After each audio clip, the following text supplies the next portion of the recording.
Welcome to video 2 in a series of tutorials designed to help you create your own Fauvism inspired pieces of work.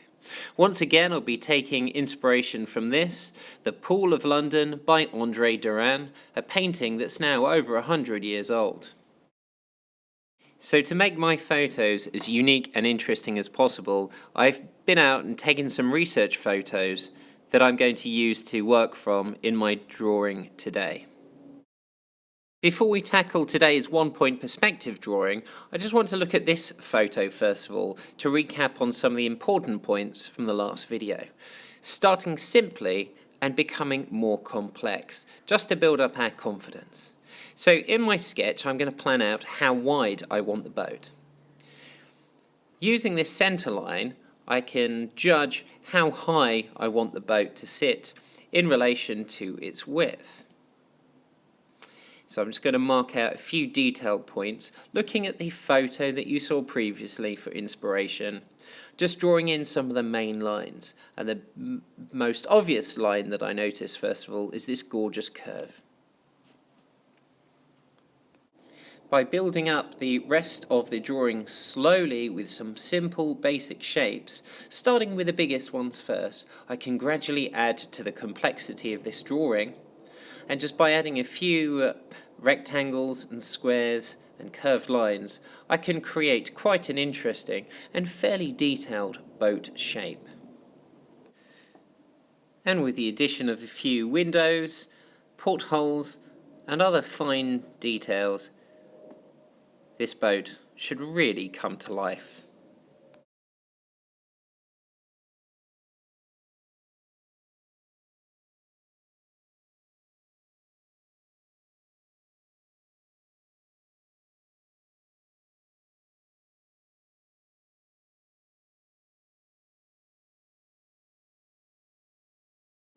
And after a few more fine little details, we're about ready to call this sketch finished.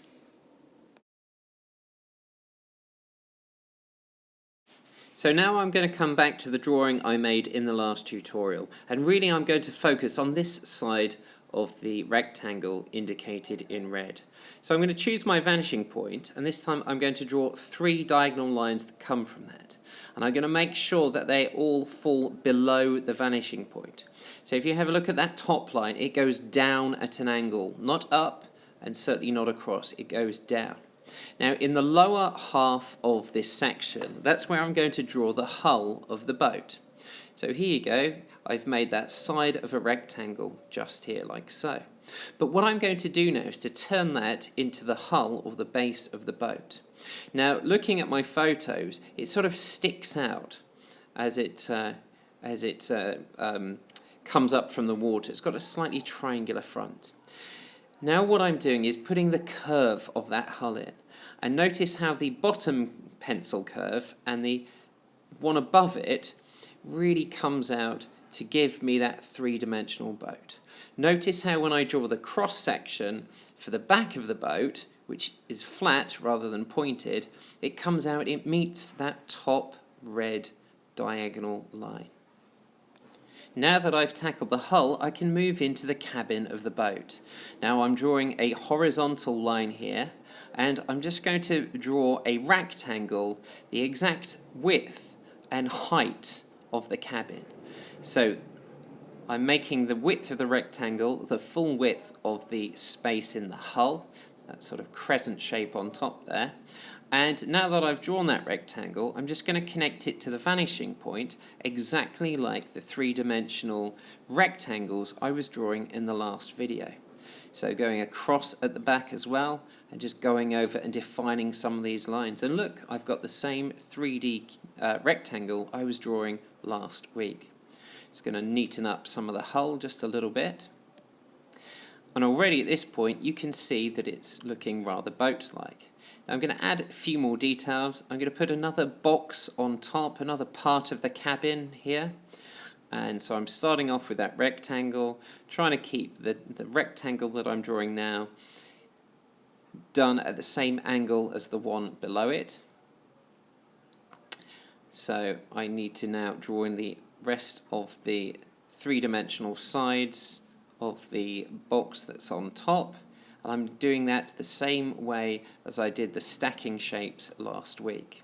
Now the rear section of these shapes are really quite confusing, so do take your time, pause and rewind this section of the video, but also have a look at the still images that, if you're in my classroom, are up on the learning wall. If not, they're all the way back at the beginning of this video.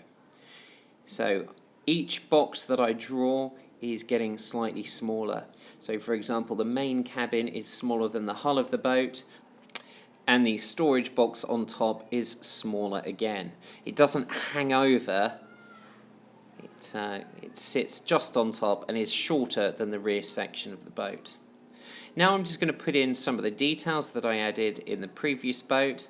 So there's like a sort of a lip on this section of the hull. So as I continue to add detail, I'm going to carry on shaping and refining, rubbing out and redrawing the boat till I get the look that I'm going for.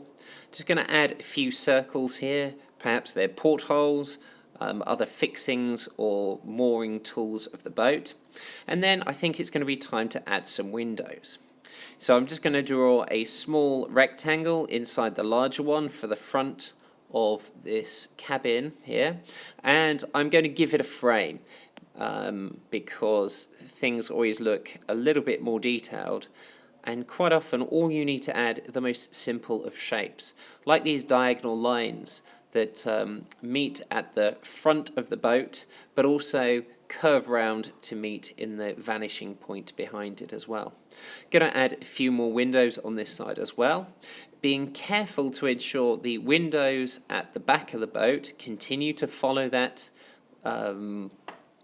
diagonal line that leads into the vanishing point, so that it makes sure that the windows, as they go further back, appear to be shorter in height and also more narrow in width as well, in order to look like perspective windows. Again, just adding a simple frame, small touches that add a lot of detail. So I'm just finding the center of that top section of the roof there, so I can add an ellipse in the bottom, two vertical lines either side of the ellipse, a curved line on top, so I can turn that into a chimney. Now, one thing I noticed from my research visit was that the people that live on these barges quite often have vegetable boxes or plant boxes on the top. So here I am using exactly the same techniques from earlier in the video and the one that you saw last time. I'm just going to add like a little roof garden on top here. Just going to rub out the lines that I no longer need. This is going to help me make a bit more sense of the drawing, stop me from becoming so confused, and it's going to make it look a bit more solid as well when you can't see through everything. So here you go, I'm drawing from the back to the front, getting slightly larger each time, so it looks like the plants are also in perspective as well. And any last little details you can add will really make your drawing stand out. That's all for now. Give it a try, be creative, and see what you can come up with. Good luck!